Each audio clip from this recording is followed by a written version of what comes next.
Hey, it's Jeremy from Jeremy.net. I am a comic book artist, writer, creator, self publisher, and I share my creative process here with you online. If you enjoy these live streams, would like to get additional bonus live streams twice a month, you can become a Patreon subscriber for as little as $2 a month. Head on over to patreon.com/Jeremy. It's patreon.com/GERIMI. If you'd like to get a free digital sketchbook, work in progress animated GIFs delivered right to your inbox, blog posts about what I'm reading, what I'm watching, what's inspiring me creatively, you can sign up for my free newsletter at substack.com/@Jeremy. And if you'd like to purchase physical copies of my comic books, or if you read digitally on Kindle, you can go to amazon.jeremy.net.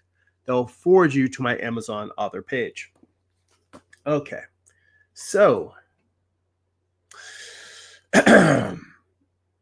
we're going to pick up with where we were. I can't remember if this was last week or the week before, but hang on a second. My systems are acting up here. But anyway, I was redrawing the face for the main character on the cover of my my next comic book, because I just wasn't quite happy with how her face was coming out. And let me just put these books away. Those are over there. My studio space is in quite a bit of disarray because I've made what is hopefully the final move that I will ever have to make. But my current studio is devoid of my normal art setup, so I have a lot to do to get this ready for my usual working space. But for now, it's got what I need to sit.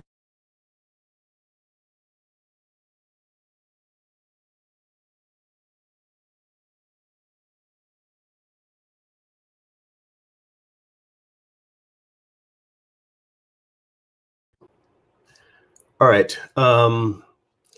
Hopefully we will not keep having audio or microphone issues. But in fact, let me check the settings here right now and make sure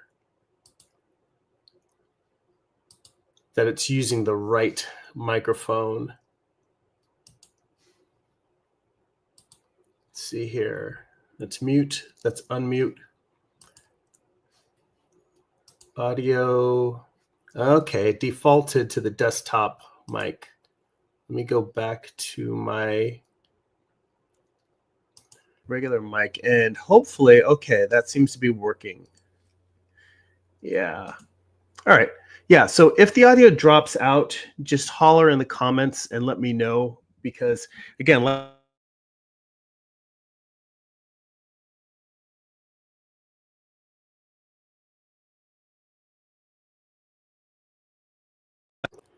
yeah, I don't know what's going on with my mic here, but it seems very, very touchy. Just let me know on the comments if the mic goes out again. Or actually, maybe I should just leave it on the desktop mic instead of the one that I normally use. Yeah, all right. For now, we're just going to use the desktop mic because this thing is acting really buggy, and I don't know why. So better just deal with the devil you know. Which means we'll be getting more room echo, but it's not a lot I can do about that. Okay, let's get into it. Oh, I should log on to the Discord server so that any of the patrons that want to hop in can hop in and chat. So it'll be connected in the background if anyone wants to hop in and talk. So let's see here.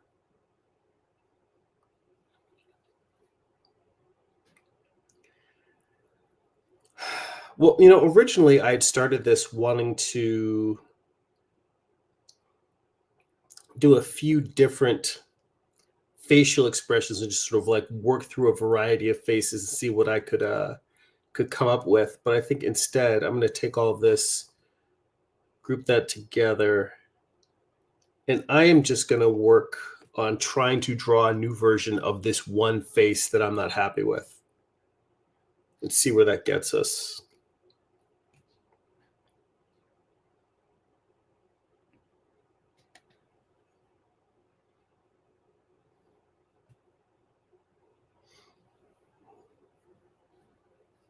Let's see here.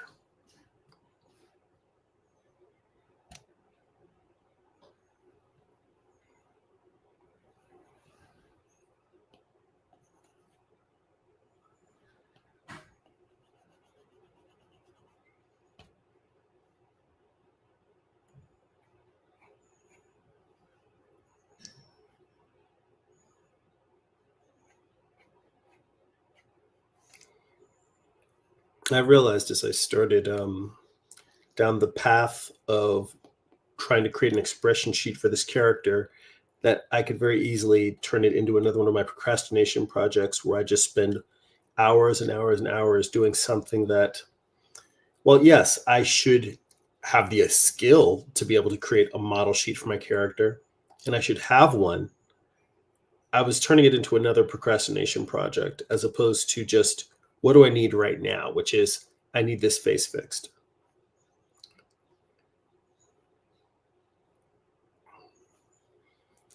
And what does that mean? That just means drawing it over and over again and making corrections until I have one that works for me.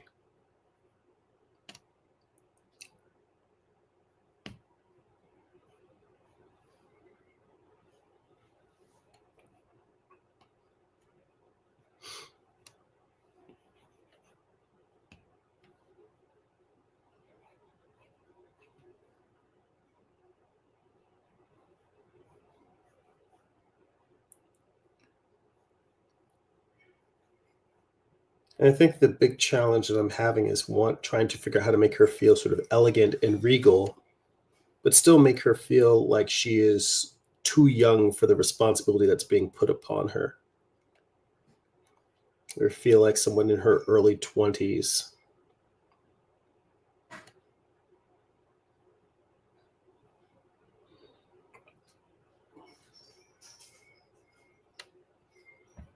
Let's see here.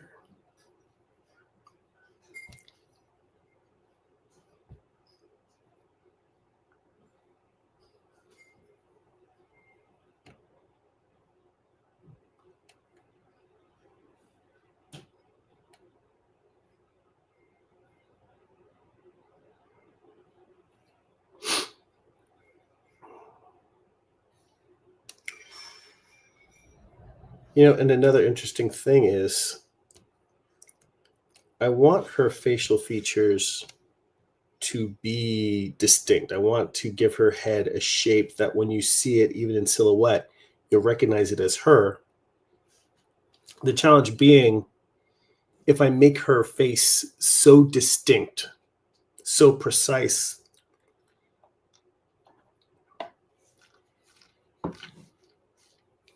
that also means that anytime I try to sketch her out, I've got to nail it every single time. Which, for somebody that's as loose and sloppy as I am, creates a bit of a kind of a trap. Do I want her face to read distinctly, or do I want her face to be easy to draw? Truth be told, I want both, which goes back to why animators are so amazing, because they break down characters into very simple shapes, very recognizable and easily to repeat shapes. Like the art of character design for animation, and this is speaking for someone who has never done it professionally, but the art of character design for animation is sort of a magical art in that they have to create characters that they can hand model sheets off to a variety of other people in their production pipeline so that they can reproduce the character accurately. It has to be a character that has to be easily reproducible, accurately reproducible, but yet read distinctly as that character. And achieving both of those things is incredibly hard at the same time. I see my boy Herman in the chat. He says, "What's good, G, in chat? Hope all is well with you." Well, things are good with me, but I'm in my new studio space, which right now, other than my office assistant Khaleesi, is pretty much empty. So yeah, I'm in a new space. My setup is not at all set up. If the audio sounds weird, it's because I'm using the laptop audio because my mic keeps cutting out for some reason. I don't know. And it's weird because in order to transport my mic to our new home, I kept the box from the mic with the styrofoam packing and everything. So I packed it in as if it was just new out of the box with the cables and everything, and it should have just come out perfect. And yet when I'm in here and plugging it in like twice now, it dropped out of the stream, the microphone. And I was just like, all right, I don't know what's going on with this thing. I better just use the laptop audio until I get that straight. But I am happy to be done with the move. I just have so much unpacking to do. But a lot of the inconsistency that's been going on over the past few months, hopefully a lot of that is over for now, and I can just get back to building a normal creative life and making stuff and sharing it with you guys. Oh, speaking of which, I know that I had mentioned that I was going to be teaching in September, and that is going, the dates for the in-person workshop I'm going to be teaching on doing master studies is going to be moved back to November. And basically, I talked to the people at the Art Center in Morro Bay, where I'm going to be doing this workshop, and just said, there was so much going on. At the time that I picked the dates I was going to be doing it, I didn't know that my wife and I were going to be moving.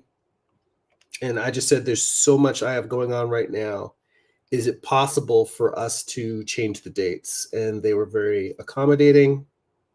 And so I already know what the new dates are, but I don't have them off the top of my head to tell you guys. But it'll be middle of November. So later on, as we get closer to those dates, I'll tell you guys, for anybody who is near the Central Coast and wants to try and make it out for that.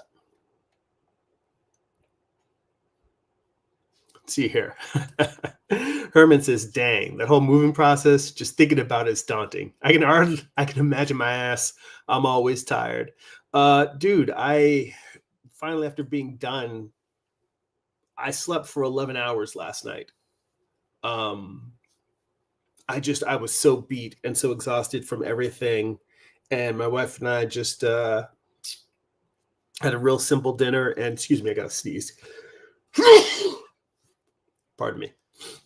Had a real simple dinner, and then I just crashed out. And to be honest, even when I woke up this morning, I was like, I want to just stay in bed. I do not want to get up and get out at all. But it was necessary. It was needed. The sleep was needed. The getting out of bed was needed. Getting on here and getting back into the live stream groove was needed.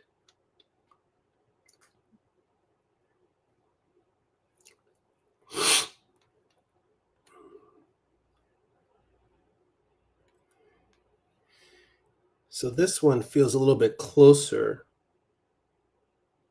to what I want the character to feel like.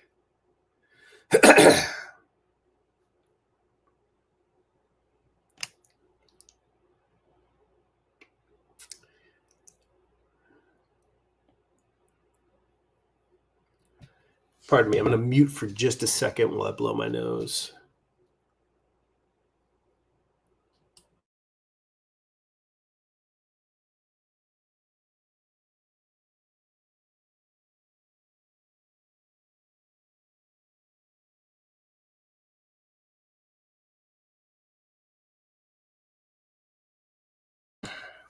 All right, there we go. I'm back. See here. Herman says, sweet baby Jesus, I'm tired since school started. I catch the MTA, so I have to leave at 8:30 to get to work at 8:30 p.m. to get to work at 11 p.m. So 3 buses just to get to work. Listen, Baltimore is sucking big time. He says, I spend most of my life at work or on the bus trying to get there.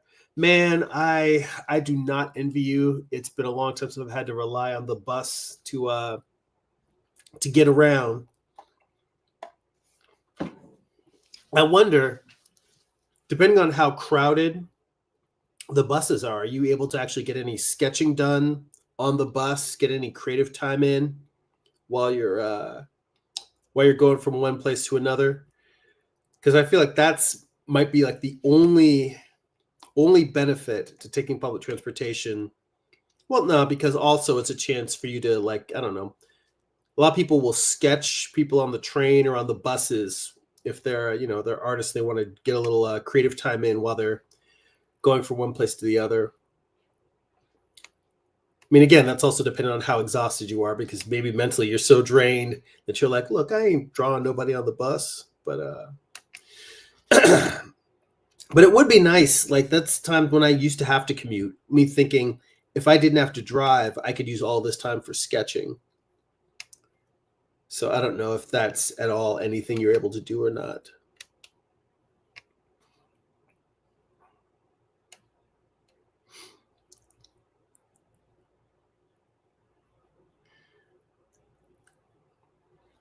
Let's see here.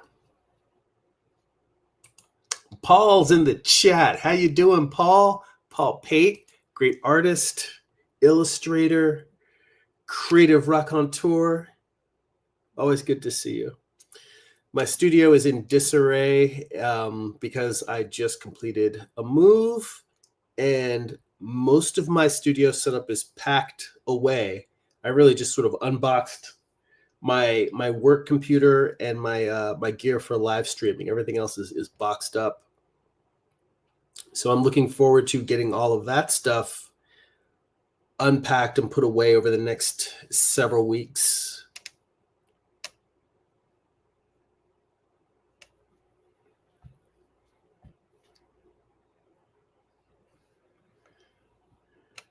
And by look forward to, I mean dreading.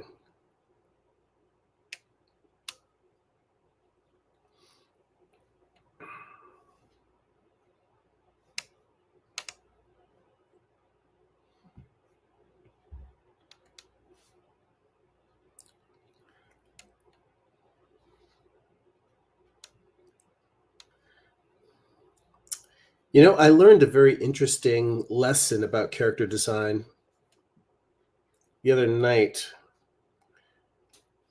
My wife and I were watching this show on Netflix called Department Q, and it's by the guy who did directed The Queen's Gambit on Netflix. But it's a crime drama about a cop suffering PTSD after a shooting, after being shot, and it's a really, really good series. But the thing that I learned about character design is I was looking at a specific character on the screen. And well, you know what? Here, let me just pull it open. So it was a woman an older woman with pigtails wearing a scarf. And I noticed, like, I couldn't help but wanting to take notes of this because it was, I just wanted to doodle during the stream. I mean, not during the stream, during the TV show. Why is this not working? Let's see here. All right, there we go. Anyway, so I was looking at the person on the screen, and the very first sketch that's here, just in terms of observation, looking at her, it's like I could see the shape of her skull. I could see her hair. I could see her pigtails. I could see the scarf that she was making. But on the abstract, this almost looks like some weird silhouette of some sort of giant, muscly, like mutant creature. It doesn't look like a person's head. And I realized, so the challenge was making all the details read. And so then I went through and started sketching, trying to separate all of the elements, separating the skull, separating the scarf, drawing them in different positions, And the whole point was I was trying to figure out how to make these things read like what they actually are. And to me, like, that was a huge it was a huge character design challenge. It really reframed the whole thing for me. As someone who thinks in terms of volumes and three-dimensional movement, it really got me thinking in shape in terms of, if I just draw what I see is a big visual mess. When you're watching live action, your mind fills in the gaps. It doesn't really matter. But when you are doing animation or comics or game design, anything like that, you need to make the things you're drawing read. It made me realize, okay, starting with observation as a starting point and just drawing the things that are supposed to be there, the next step is, how do I move parts around, make things bigger, make things smaller, change the shape of them. And the point is not necessarily, you've seen what happens when you just draw what's there. It's a mess. So the question is drawing it not so that it looks like the photo, like the reference, but so that it reads as what the thing is. And I still don't know if the scarf really reads the way the scarf does. I don't really know if her pigtails read the way the pigtails should. I mean, if anything, they still feel kind of like a weird creature's arms, and the scarf almost feels like the legs of that creature. But it was a really interesting challenge for me, and I want to start doing that a lot more, where I just draw things from observation, turn it into a silhouette, and then say, how do I make the things that I know are really there visible in the silhouette versus just you can only see it if you see the whole thing. It's a really interesting character design challenge that I'm surprised no one ever gave. Maybe somebody gave me that in a class on character design years ago and I just forgot about it, but it's a great exercise and it's something that I need to do a lot more of. And it's something that I'm thinking about now. With that, I just thought of it because going back to the piece I'm working on now, and just trying to fix her head and her face and trying to make it feel like what I want it to. It's an interesting challenge. Let's see. Paul says, I'm ready for a nap, but I got to catch Jeremy's stream. Dude, I just got up a couple hours ago and I'm sipping coffee here in my little mug with a metal straw. I'm ready for a nap. Like, I got up and I'm ready to go right back down again. So we're gonna hang out, power through this stream, and then I'm cuddling back up again. And Paul said, Department Q looks like a good watch. It is an excellent watch. I really, really enjoyed it. I should say enjoying it, because we're halfway through the series right now.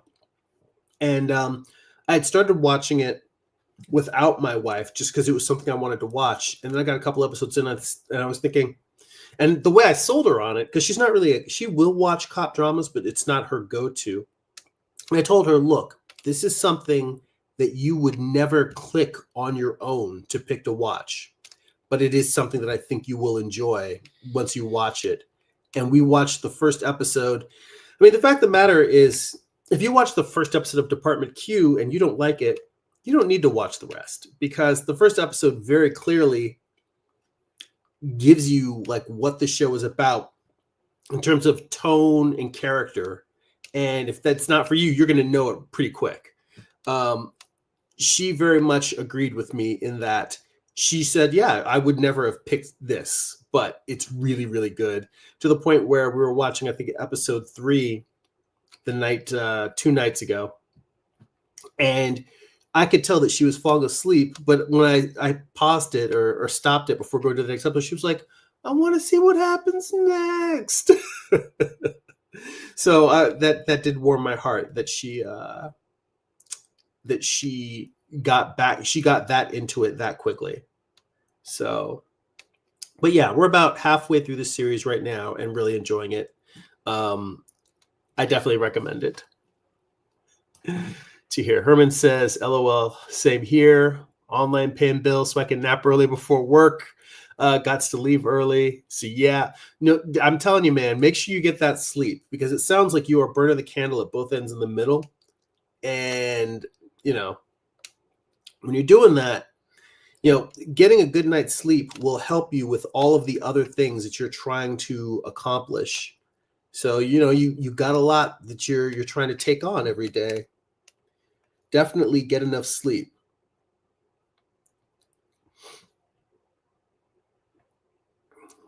see here. Paul says, you need to make the character readable and a functional piece of art. Well, yeah, that is the challenge here. And, it was funny. I was telling my wife how when we were talking about things we would have done differently when we were in school, had we time to do school over again, college or early years.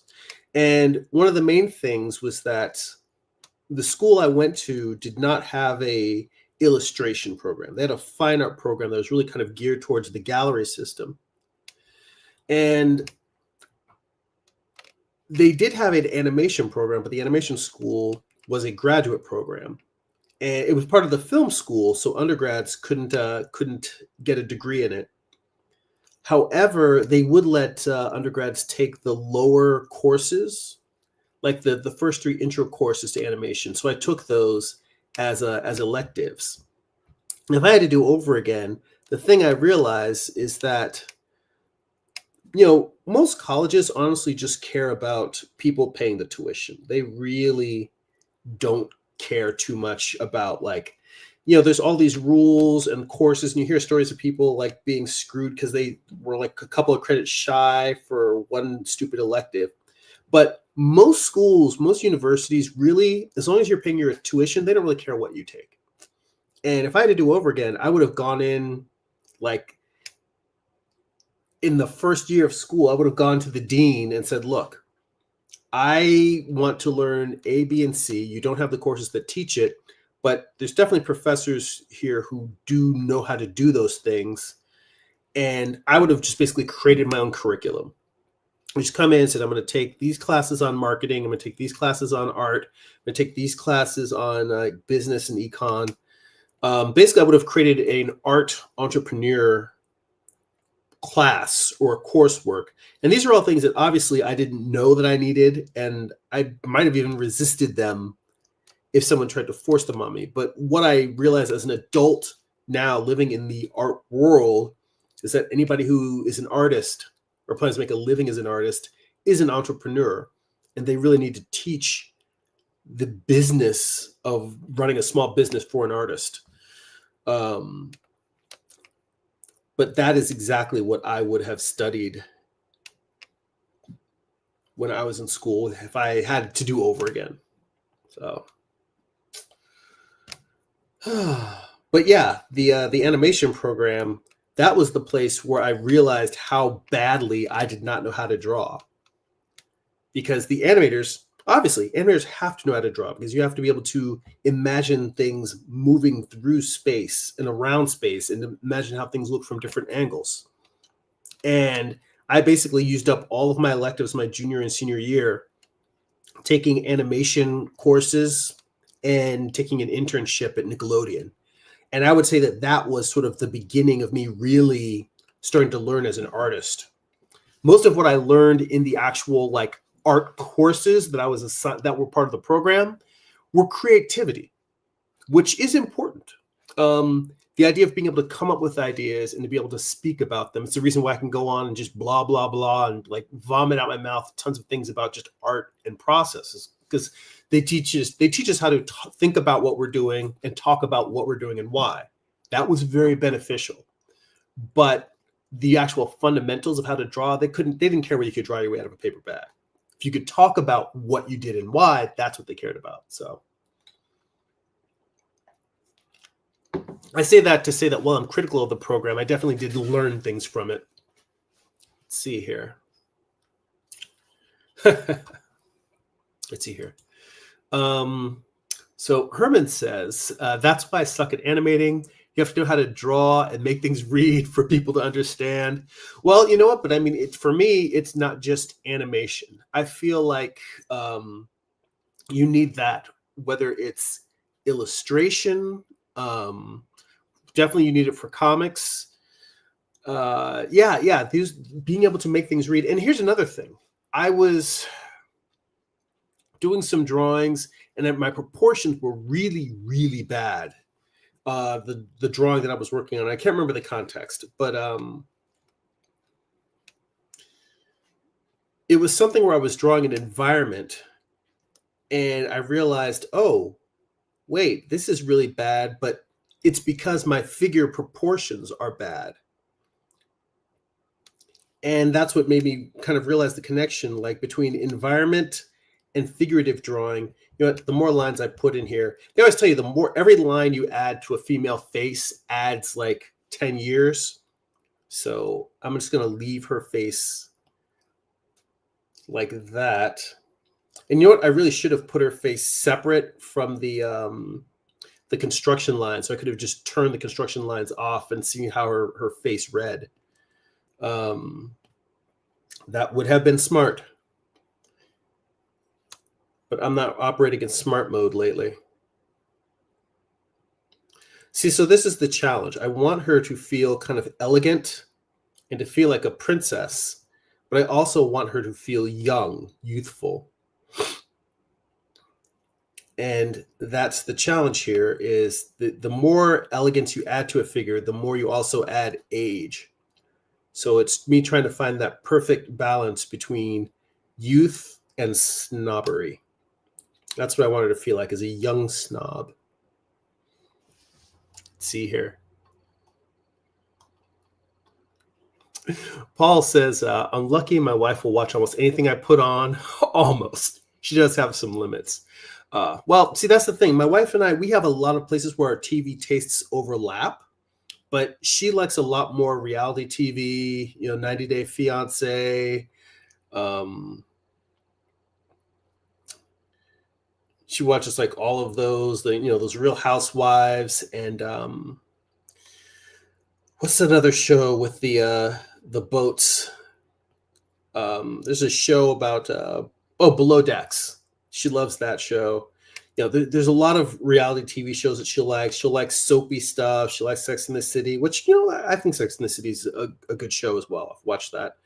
But when it comes to like the weird, dark stuff, that's more like there's only so far she'll go with me. Like, for instance, she does not like Rick and Morty, and we've gone over this a bunch of times because I don't understand, like, our personalities, our senses of humor are similar in so many ways that it seems weird to me that she does not like Rick and Morty, but she just it just does not do it for her at all. Point being is that what we usually try to do is, like, she'll have shows she watches. I have shows that I know she's not going to watch, but I don't have as much free time to watch TV as she does. So we usually try to, when we're having meals together, we'll pick something that we can agree on. Maybe it's a sitcom. Sometimes it'll be a drama like Department Q. Sometimes it'll be like a documentary series. We'll mix it up. We try to find stuff that we both are like on the same page and eager to watch.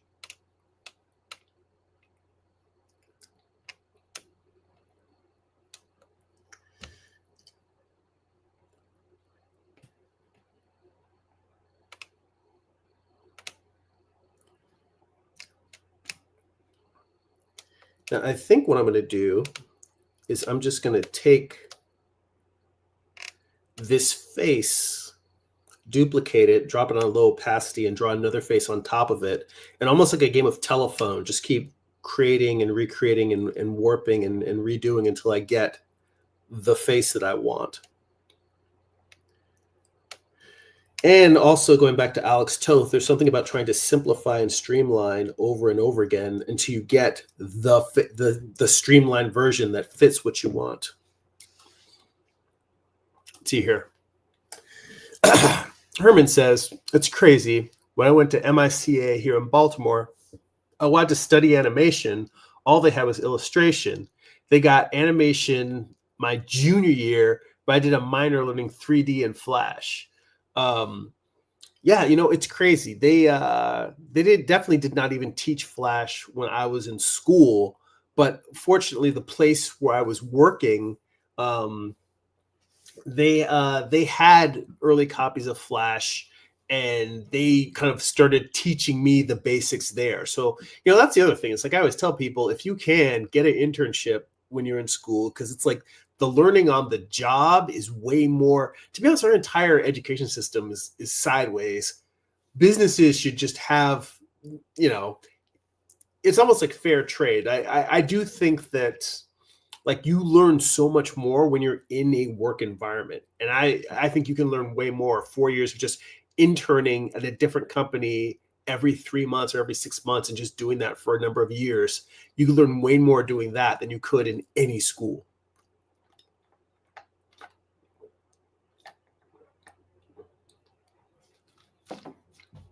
I mean, who knows? Maybe we should just change our entire education system to be an apprenticeship system. Like, could you imagine if that's how school worked, where instead you went and you apprenticed with people and then you get into the work environment and you're like, oh, okay, these are things they need me to know that I don't know how to do. And then you come to your instructors. It's almost like it's reverse engineered. You go to your instructors and they show you, okay, they need you to do this. Well, this is how you do it. And they kind of help you learn the skills that you're going to need, or the things you're asked to the tasks you're asked to perform while you're in that internship. All right, I see some interesting stuff going on with her hair that I want to play with. Let me duplicate this. While we're at it,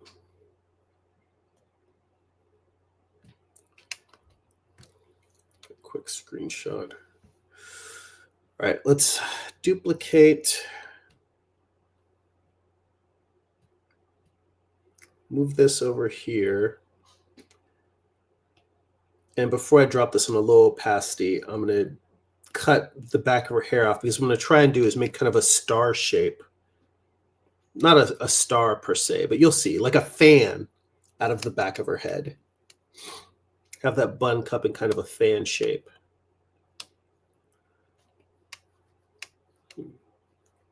Cut that down.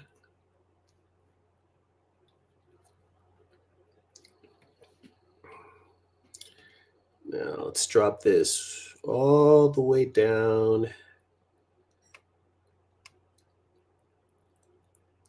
Let's say 15%.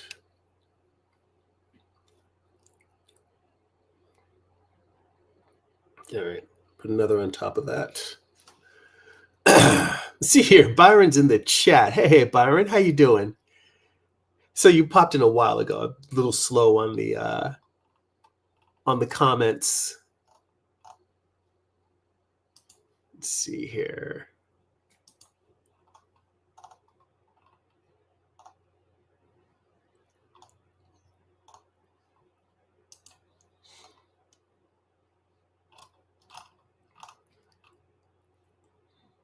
All right. All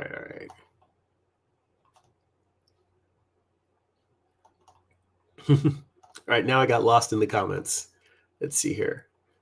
All right. Oh, Paul said to Herman, he said, my daughter just applied to a school in Baltimore.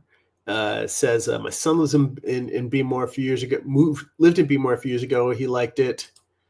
And get some love in Baltimore. Herman says, right. I have an issue of drawing my women's face too strong. And Paul says, women's faces can be difficult, less lines. And he says, reality TV, I can't abide. Well, I mean, there's stuff like, for instance, like I would watch a lot more horror that my wife does not want to watch. So I get, like, I don't judge stuff that she doesn't watch. She doesn't judge stuff that I don't watch. We just give each other space we try to watch things that overlap in our taste together, and we give each other space to watch, go do your thing whenever you want to. But what's funny is, sorry about the slurping on camera. I got to finish the rest of my coffee. Put this someplace else. I am certainly not a master of drawing female figures, but what I will say is that in high school, I was bad at drawing women. And what I decided was, the best way to get over that is to just draw women all the time. And then I went into a thing of just constantly drawing female figures. And eventually it became something where I became better at drawing women than I was at drawing men. Like I wasn't really drawing men with strong faces and, you know, superhero type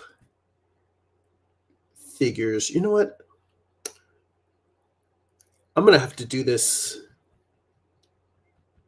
with exactly the same way I did it the first time, where I'm still going to have to put a rough sketch on top because I need to decide what the things are that I want to move around and manipulate on this. Let's see here.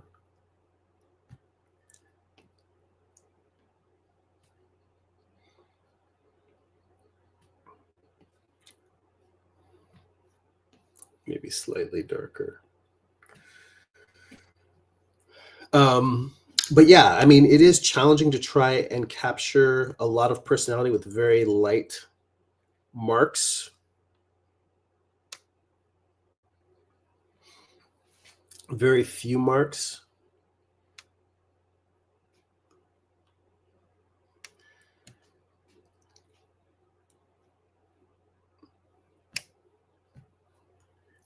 But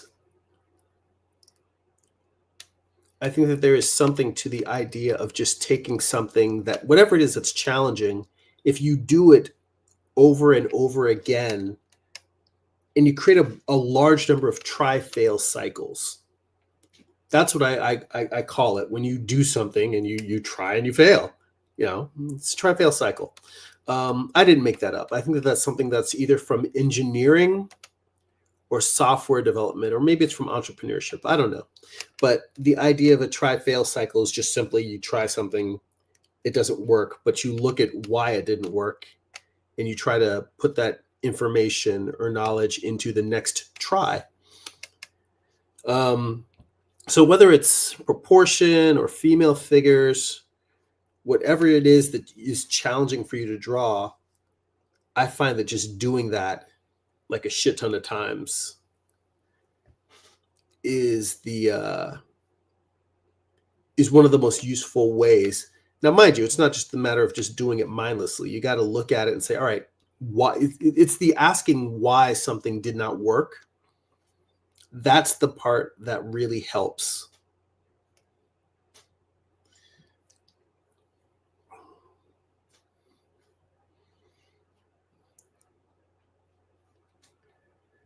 And I'm starting to see how I ended up with the face that I drew there, because now I'm trying to round her face out a little bit, make it a little bit softer.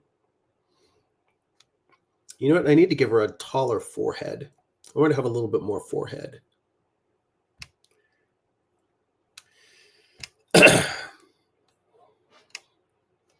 But yeah, it's going through and engaging with the process, analyzing each version, and really asking, well, it's helping you refine in your head, what do I really want?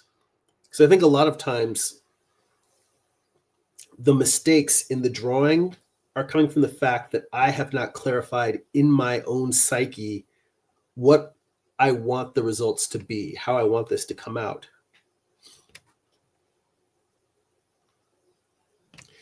Honestly, as I'm drawing this now, I'm realizing she doesn't look quite like Zendaya, but I'm starting to see a little bit of that quality in the face, which is funny. Before, a couple of live streams back, I had said that I wanted her to look like Hillary from Fresh Prince of Bel-Air, but I think there's a little bit of Zendaya quality to this character that I think may work. You know, somebody had mentioned also in the comments, like, you know, you don't want to get sued for trying to use someone else's likeness. You know, the idea of having a particular actress, whether it's Tessa Thompson or the actress who played Hillary or Zendaya, in the end, the different actresses that I'm sort of quote unquote casting for this are just a starting point to begin developing a look. They're more about, what do I want this character to feel like, than they are, oh, she has to be an exact replica of this actor or actress. All right, let me get back to the comments, because At this point, you guys have probably been talking for like 20 minutes. Like, where's Jeremy going to address the goddamn comments? All right, let me swing back to the comments here. Let's see here. So we're still back up in terms of talking about female facial features. So here, Herman says, I can think of certain features like a pointy nose and keen eyes, but also naive, I guess. And Paul says, Department Q is on deck for this week. Well, I hope next week you can tell me what you think of it. Herman says, yeah, I get with Rick and Morty. I think the animation style, I'm so old school, but I changed alternates and accepting different looks for animation is creating new ideas. You know, I have not had time to watch much of Adventure Time, but I think that they really started getting fun and getting more experimental with the weird loopy noodly looking characters. That's a show that looks really good to me, and I just have not made time to get into. But let's see here. Herman says they wrecked Thundercats that year. It was garbage. I'm sorry. You know, I haven't seen the Thundercats remake, but I heard that it was more anime style, which honestly sounds kind of dope to me. I don't know. I mean, I again haven't seen it. I'll have to take a look at it. And by the way, just the idea of Thundercats manga. And by the way, I really like the artist Declan Shelvey, and I know he's writing the Dynamite comics Thundercats adaptation, and the artist they have on that looks really, really good. So this is not to say to diss their version, because I really like their version. The idea of a Thundercats anime and a Thundercats manga sounds really, really dope, as in addition to, not in a replacement of. Let's see here. Paul says, school is more like a minor league for adults. Doesn't really matter about the curriculum. Herman says, I tried internship for Channel 2 here in Baltimore. They gave me the runaround. It wasn't paid. And I was a working student that lived in an apartment. I went back after I graduated. They said I had to be a student in order for the job. So not a lot of opportunity and funny business going on. What can you do? You know what? It's tough. I mean, for me, the whole thing with getting an internship was that I would use the internship as an elective, meaning that you had to pay to get all of your courses. I mean, this is all past anyway, you know, but the whole thing I realized was, as opposed to doing all of my coursework, plus I was running track and field. That was basically, I was on athletic scholarship, so running track was my job. So I was working in terms of, you know, running track, doing all my normal course load. And in order to do, like, for instance, the internship I had at Nickelodeon, I had to negotiate with my coaches so that I could miss practice twice a week. But fortunately, it was during the training season in the fall, not competition. Like, if it was in spring, that would not have worked, because it's the competition season. You can't miss any practice. But in fall, when we're training, kind of building our base, they were like, yeah, sure. So I went to my coach, told him I really wanted to do it. Point being was that I was able to miss practice twice a week, and the days that I had as Nickelodeon, it counted like one of my classes. So I think the big trick for anyone trying to do an internship is not to throw it on top of everything else you have to do. It's simply to use it as an elective and just have it replace one of your other classes. But, you know, and Paul, by the way, like you said, your daughter's looking at going to Baltimore. I don't know how open she is to advice, but tell her to if she can, don't just take an internship like before she graduates. Tell her to try and take an internship every single year. Because if she has 4 internships that she works at while she's there, literally tell her it's a chance to test drive jobs. That's what all internships are. It is a chance to test drive a job. I mean, yes, you're not going to be doing what the professionals do. You're just going to be helping them and doing little chores and kind of learning while you're around. But literally, if you want to work in game design, animation, publishing, television, whatever it is you want to do, if you want to see, if you want to get a chance, because the best thing about internships is not only do you get a chance to see what it's like, you get a chance to see whether you really want that job. You may get in there and be like, oh, this sucks. I want to do something else. And think about how great that would be to have an internship your freshman year, find out that you hate the thing you were going to major in when you still have time to change your major. So tell her to just try and do as many internships as possible, and if possible, to do internships in multiple fields. Like if there's something that she's even vaguely curious about, maybe she might want to work as an intern at a museum, like a natural history museum in Baltimore. You know, it may open up something that she's like, oh my God, this is my new passion. And she could have spent like a decade trying a bunch of other jobs before finding that. Whereas she might just do it as an internship and be like, I love this, I'm done. So that's, I am so big on internships. And by the way, Herman, that just going to say that sucks that you were getting the runaround. There were a lot of places, once I realized how powerful internships were, I took 2 internships when I was an undergrad in college. And then once I graduated, immediately I was trying to get more just to get my foot in the door. There were a bunch of places that were like, what? If you're not a full-time student, we can't have you.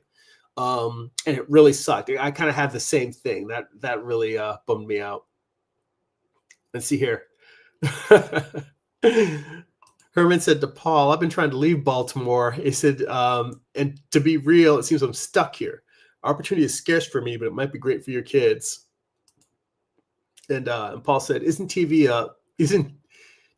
really a hustle? He said, I was on TV here in town one day, and people and noticed that people were really young and beautiful. I felt like a dinosaur on set. Well, I mean, that's just our age. We gonna feel like that no matter who we're around. Let's see here. All right, I'm gonna skip around to more stuff. Let's see. Herman says, I'm just being real. Atlanta has been good to people. Maryland is a very old state, but things are slowly changing. He said, I was going to say that. Round her face out to give her some youth. Don't you love how I'm getting to your comments like 10, 20 minutes later? Let's see here.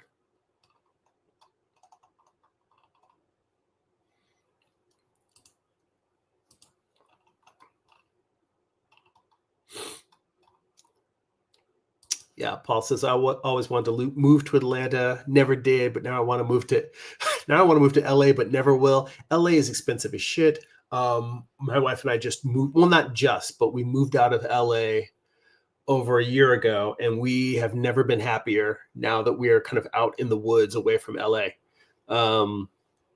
Yeah, I mean, LA has a lot of great culture. The one thing I miss is that I can't go to the museums all the time the way that I used to. Like I used to go to the Getty Center like once a month and just sketch from master works there. So there's no museums where we're at now, but there's tons of wildlife. So I need to get into like plein air painting and drawing and painting from nature. There's always opportunities to learn. And, you know, in the case of not having museums, got to find other things, other ways to continue to inspire myself creatively. Let's see here. Byron says, implying I'm good enough artist to get a 1-to-1 likeness. That'll get me sued. Well, you know, I mean, hey, I obviously can't do it either. I am not a photorealistic or a likeness. Like I remember when the X-Files comic book was coming out, when X-Files was still on TV, and I was just like, man, the artists that could just nail those likenesses of the actors. And, you know, and they've said that you only need to get like every few pages, you need to get like the spot on shot. Then the rest of the time, it's just you just draw, and you know, for the most part, people don't really call you on it. It's good as long as you get like every few pages, you get a really good spot on reference. But even that, I don't have that skill. Let's see here. Herman says also maybe shorten her eyebrow some, push some something in her eyes to show some youth. Yeah, that's the thing. This is where we get into the interesting challenges. Is that I want her to have that, like her eyebrows probably don't need to be arched as high, but I'm trying to get that idea of she's a spoiled princess, and the arched eyebrows really kind of help sell the princess thing. The thing is they sell the snobby sort of glamorous arrogance.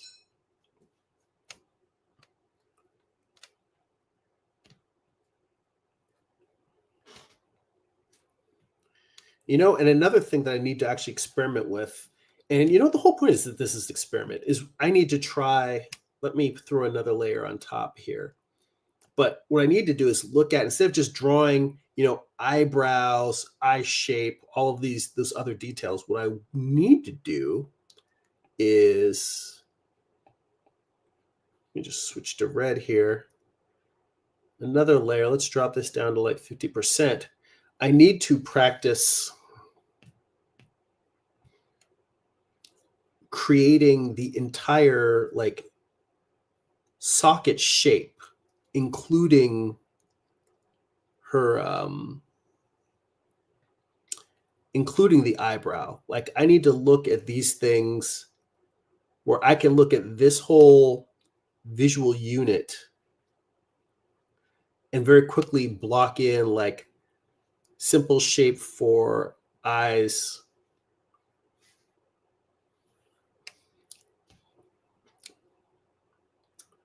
simple shape for mouth,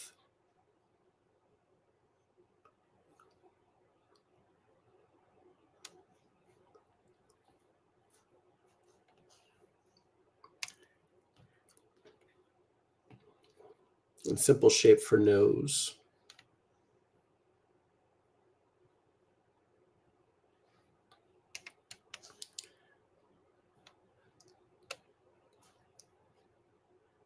Like I need to be able to get her whole features blocked down into very simple primitive shapes like that I can like block in, and every single time if I get the proportion and angle for these things correct, then it's like, oh, 90% of the work is done.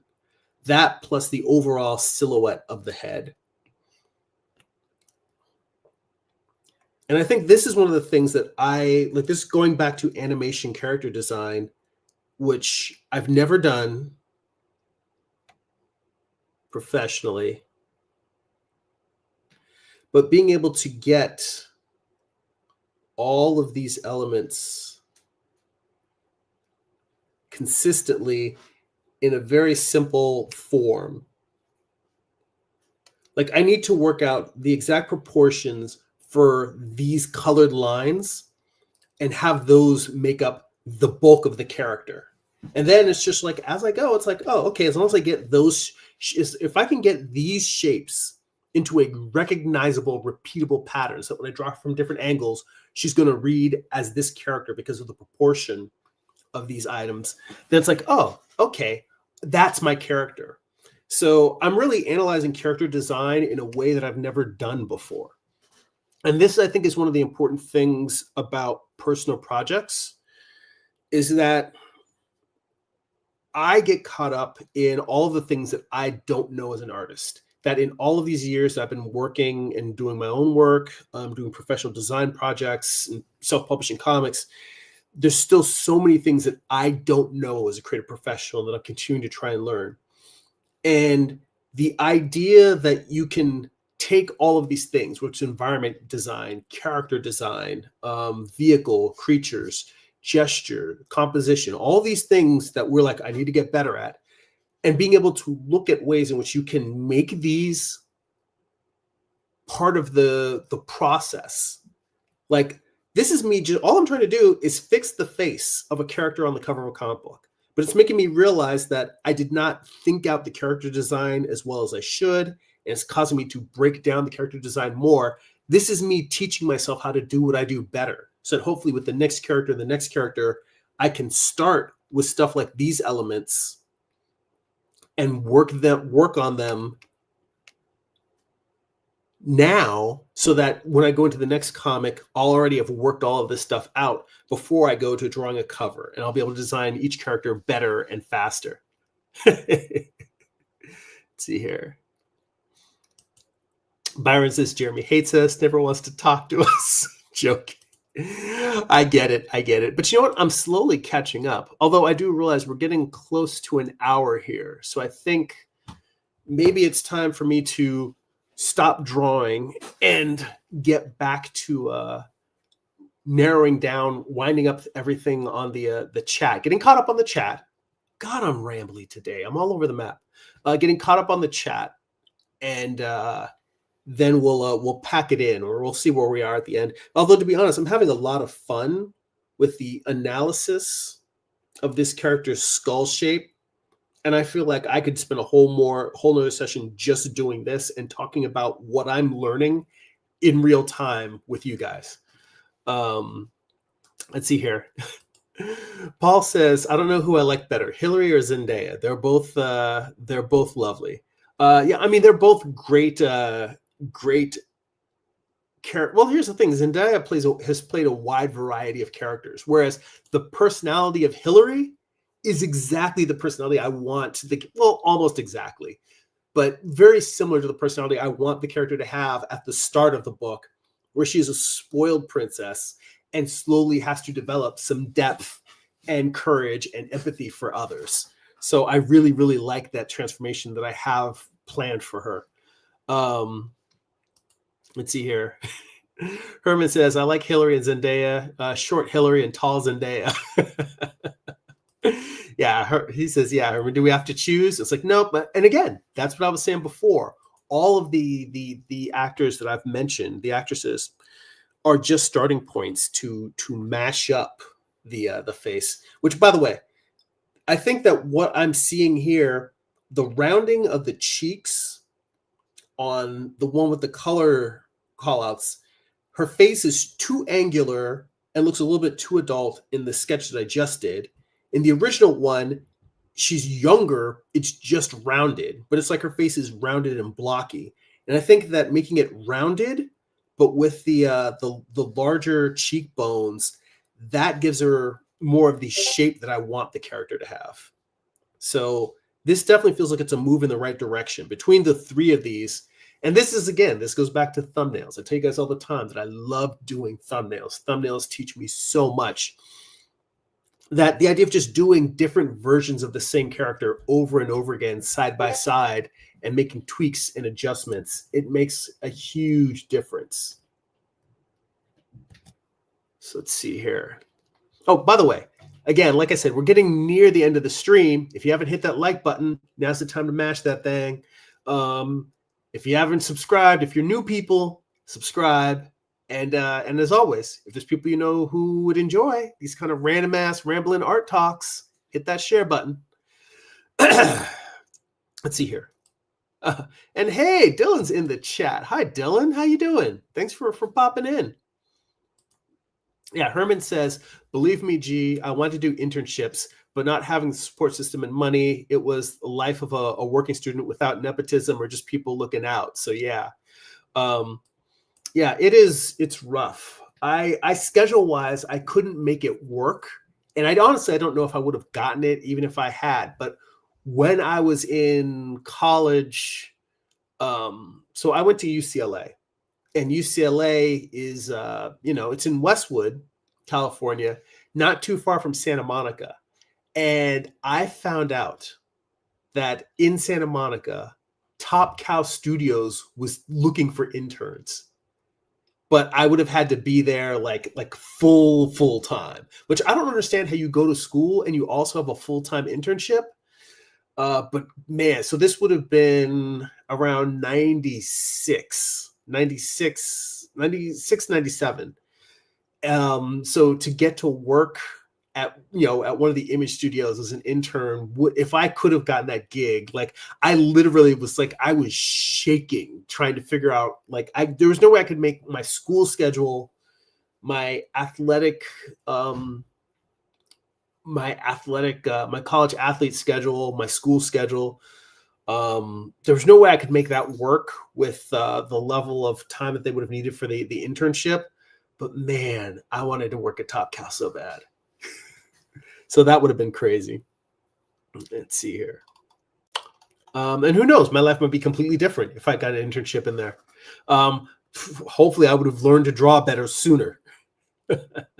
Dylan says, ooh, you live in the woods? I love it. Yeah, we have like deer and we see wild turkeys crossing like across the street. There's like an open field. We see turkeys just kind of wandering through there. got like deer and all kinds of like crazy birds, and it's nice. We really like it. So let's see here. Paul says, I feel like there are two types of comments. Number one, art. Number two, other BS. He said, don't feel obligated to respond to either. We're happy to be here. Well, yeah, but you know what it is that I like I said, I like interacting with you guys. It really is like, as opposed to being just alone in your studio by yourself, being able to interact with you guys and talk. And a lot of times you guys ask questions that make me question my own thoughts or my own approach to something. And I think that that's very, very important, is to be willing to question your own assumptions and your own processes. Now, you have to balance that. You don't want to be constantly chasing your tail and never be able to make a decision and come to a conclusion of your own. But I think anytime you can take what you think you quote unquote know and put it under a microscope, that's valuable. If anything, it helps you be able to explaining why you believe certain things to other people helps you understand it better yourself. And sometimes you realize you guys have called me on some bullshit. You do. You catch me. And I appreciate it. I don't take offense. So it's really good. And sometimes you guys just ask questions and I literally have to say, I don't know the answer to that. And then the more I think about it, I'm like, that's a really important question. Why don't I know the answer to that? And you guys lead me down other rabbit holes. So yeah, I get lost in the sauce on the comments sometimes, but also it's just fun, like catching up with you guys and giving you guys shout outs as we're going along in here. Yeah, Byron says, yeah, we'll talk shop or crap regardless. Eventually, one day, you'll probably have so many people that's not going to be feasible to respond to every comment.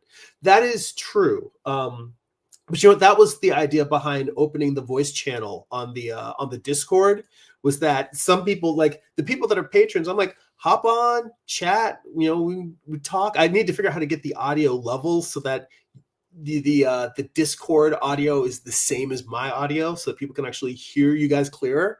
But then it would almost like a call-in radio show where like, the patrons can just come in, and whether it's just chit-chatting while I draw or whether it's something where people are asking questions or fielding questions, and, almost like an art version of Frasier. That's kind of what I'm imagining. It's like, hello, YouTube, I'm listening. So let's see here. Paul says, Mad Magazine likenesses always amaze me. It's like, dude, I was just thinking the other day that I need to do a deep dive on Jack Davis. Like his cartooning caricatures were amazing. I mean, everybody that worked at Mad was amazing. That's like a whole other thing. But the caricature covers that they did, whether it was the covers or the parody comics, those were always amazing.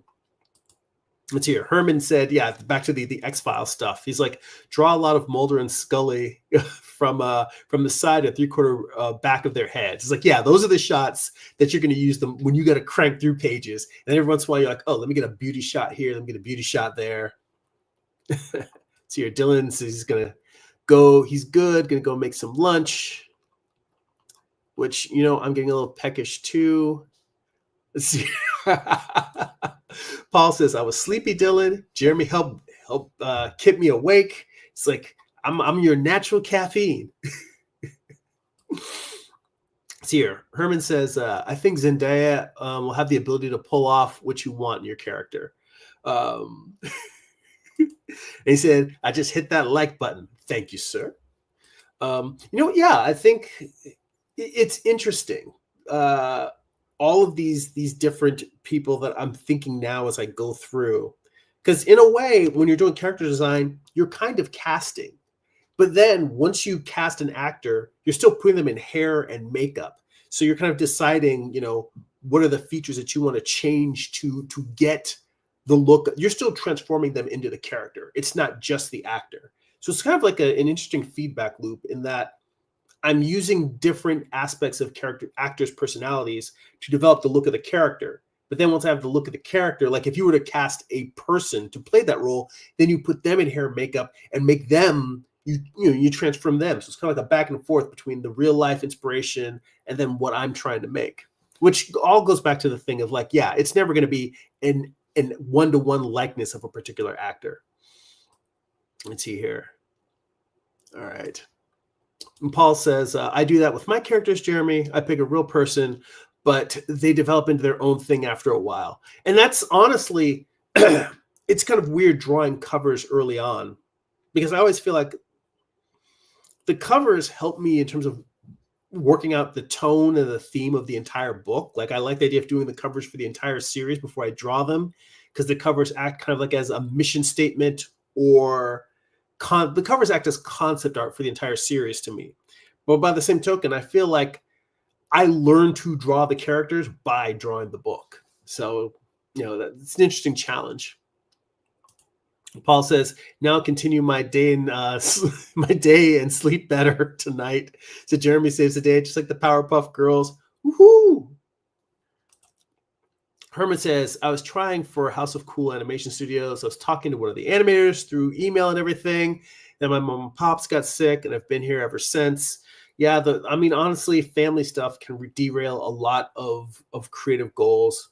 But you know what? I mean, it's worth staying in touch with those people, even if the opportunity. Obviously, you're not in a place to do internships. You're working. You're trying to make ends meet.